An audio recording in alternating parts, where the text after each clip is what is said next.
Hey everyone, it's Mr. Miles, and thank you so much last week for all of the overwhelming support over my reaction videos for the Blizzcon 2019 open ceremony trailers for Diablo IV, World of Warcraft Shadowlands, and Overwatch. You guys are amazing. It was just like the outpour of subscriptions, likes, comments. Some of you followed me over on Twitter, on Instagram, over on Twitch at twitch.tv/Mr. Miles TV, where I stream every Mondays, Tuesdays, and Wednesdays. But seriously, you guys are amazing, and just thank you so much from the bottom of my heart. Now, BlizzCon 2019 is over and behind us, and with all the information out there, the interviews, the trailers, the cinematics, all done, I thought now would be a good time to go over my top 5 favorite moments from BlizzCon. Number 5. Now, cinematics are great. They get us hyped for the game. They're beautiful. They're gorgeous. Blizzard always does a great job with those, but we want to know about the meat and potatoes, right? The features and systems that we'll be getting in these games that we're going to be playing for many years. And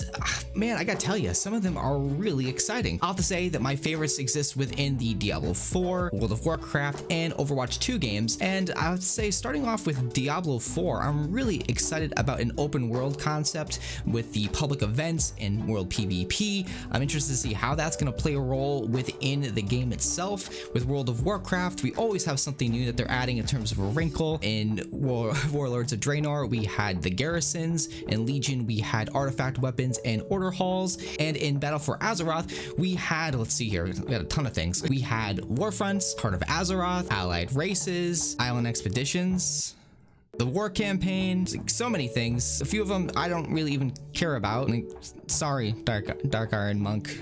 What I'm most excited about for Shadowlands would be the Covenants. 4 new Covenants with 4 unique locations, realms within the Shadowlands with their own unique stories. I'm excited to get in there and check out all of them. I already have my alts planned for each and individual one. I'm really excited for checking out Bastion, as well as Ardenweald and Revendreth. The other one, whatever. It looks cool, but I'm not, whatever. We'll just throw my DK over there. I'm really excited to check that out, as well as the level squish that they're adding. Really excited for each level to mean something again, that we'll be getting, talents and abilities to add to our arsenal going forward. I'm just really pumped about what they're going to be doing, as well as checking out Exile's Reach with one of my many other alts. It's an exciting time to be a World of Warcraft fan. For Overwatch 2, I'm really pumped that they're going to be adding a PVE aspect to the game. I think that's going to be replayable. I think the player missions are going to be highly replayable, along with the different talents and ways that you can level up your characters. I'm also pumped about the story missions. I, for one, want more story, more lore to this game. The heroes themselves, their backstories, they're all just so intriguing. It's a game that I fell in love with in 2019, and I'm really excited to continue that love into 2020 and beyond with more story and lore, as well as the new PvP modes. PvP mode push, what looks really cool. The ability to have a robot with some personality that you're pushing back and forth between the enemy teams. It looks more like a payload, but just more interactive and more engaging. I'm really pumped for that. As well as a new map for, you Canadians out there, Toronto. Now you have, a map, you have home in Overwatch, which is super awesome. So I'm really looking forward to what they're doing with Overwatch, and can't wait for more information to come out. All these games have something really cool to offer. I'm gonna have a stacked schedule trying to stream these games, play through them, but I'm really looking forward to finding out more on these games that we love so much. Number 4. Now, Blizzard has been teasing the possibility of a Lich King return, and for a moment there, we almost had a Lich Queen. Now, if you've been following along with Warcraft's story over the last expansion, they've been laying a little bit of breadcrumbs here and there, kind of reminding us of the Lich King, and more specifically, Arthas. There was the Battle for Azeroth pre-expansion event when Anduin is walking through Lordaeron, basically reenacting shot for shot the return home from Arthas to Lordaeron back in Warcraft 3. We also had King Rastakhan speaking the words, "Don't worry, I have taken care of everything," which he says to his daughter Talanji after sealing her fate and their bloodline to the Death Loa, Bwan Samdi.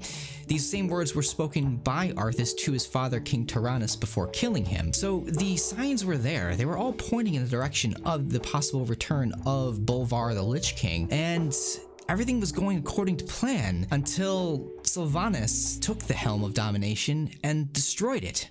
breaking the seal or breaking the veil that separated our world from the Shadowlands. Now, I think Blizzard could have given us the Lich Queen. She could have put on the helmet of domination, taken control of the Scourge, maybe possibly giving them back their free will, or just doing Lich Kingy or Lich Queeny things, and we would have been all set. I think it would have been awesome. But having her break the helmet of domination, breaking kind of a circle or a cycle we've become accustomed to of having us revisit things over and over again, is a great move for World of Warcraft. It's a great way now of being able to tell more of a dynamic story going forward. We're not really bound by existing lore, for that matter. We can kind of go in a different direction. So I'm really excited to see where they take this particular story. Number 3. Now, the opening ceremonies kicked us off with the Diablo IV trailer, and this trailer was spectacular. It was tense. It was bloody. It was just downright beautiful. And I love the story it was telling between the characters that were involved. But one moment in particular stood out for me, much like it did for everybody else, and that was the birth of Lilith. Now, for those of you who don't know who Lilith is, she is the demon daughter of Mephisto, the Lord of Hatred, and one of the 3 prime evils. And with the help of a rogue angel, they helped create the Nephilim, which are half angel, half demons. It is believed that one of her children happens to be in this specific cinematic as the pale-skinned, tattooed, and pierced-faced, smooth-talking scary guy known as Rothma. Now, given the complicated history with Rothma and his parents, it's a little unsure why he would help usher in Mommy, but the scene that takes place is the most exquisite and grotesque birthing scene that I have seen since the Miracle of Life film they showed to us back in high school. We get this beautiful shot of Rothma holding up his hand to help guide his mother down to her first steps as bits of placenta fall down like rose petals, as if it's Pentecost Sunday at the Pantheon. The camera pans out and we get Lilith in all of her newborn baby glory, translucent skin, heart beating, Mephisto's horns, and this gorgeous membrane cape that sweeps up all grandiose like she's an absolute vision. And I don't know, it's doing something for me. It really did. I thought this trailer was amazing, but just seeing Lilith in this, like, I don't know, horrific demon looking beautiful, I don't know, it just, beautiful is the only thing I can say. It was amazing and beautiful. Beautiful. She's beautiful. I love you, Lilith. Number 2. So the week leading into BlizzCon, Overwatch was kind of ruined for me with some of the spoilers and leaks that were put out there, and I wasn't sure what I was going to think of some of the, you know, the game aspects of it, but boy, everything was smoothed over for me with that cinematic, and not one moment of that cinematic did not deliver, but it was one moment in particular that I think, you know, it did it for me and a lot of other people as well. But that was the moment that just as Winston's about to meet his fate, just as it all was looking to just be awful, Winston was gonna get, you know, a couple missiles straight to the grill, and Genji comes out of nowhere. The sound of Genji's feet running on that metal roof nearby, paired with the charge up sound of the Titan Omnix, you know, arm cannon, just like my heart leapt out of my chest at that moment. And then what happened next was the most epic of charge-in music and OP deflection out of any other deflection in deflection history. It was just, that entire sequence was amazing. Everything that happened after was very Avengers-like, and I loved it, but it was that moment that Genji flips in and just deflects back those giant friggin' missiles, man, back at that Omnic to disable it. It was crazy. The trailer itself, the music itself was just incredible, and I'll get to that in a second, but it was just everything together in that particular trailer.